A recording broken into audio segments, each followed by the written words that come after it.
Ошондон баштап 2006-дан баштап 2010-га чейин Адахандын үнүн уктуңар беле? Айтып бергилечиби? Адахандын үнүн уктук дегениңер барбы? Үнүн уккансыңар 3 жерде.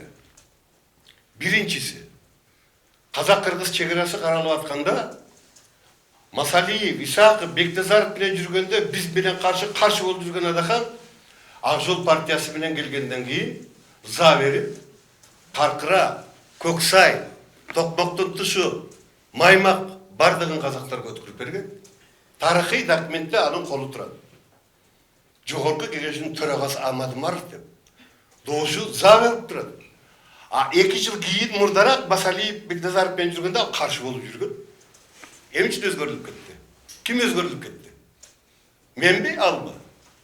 Экинчиси, дагы бир тарыхый документте колу бар. Азыр Айбалай экөө кармашып атпайбы? Ал документти мен 10-жыл изилдегем, өкмөттүн мүчөсү катары, чегара маселелердин куратары катары. Да, меморандумда Адахандын колу бар. Совбестин секретары. Бирок ал билимдүү адам да. Конституцияны билиш керек да. Совбестин секретарынын чегара маселесине кол койгонго меморандум түзгөн укугу бар беле? Же өкмөт ошондой укук бериптирби? Же жогорку кеңеш ошондой укук бериптирби ага? Же президент берген бекен кол кой деп? Жок. Ал боюнча эмне айтпайт. Үчүнчү дагы бир тарыхый документте колу бар Адахандын. Ушуларды айтпайын десе айтып туруңар да. Көл жегинде 4 анклав бар.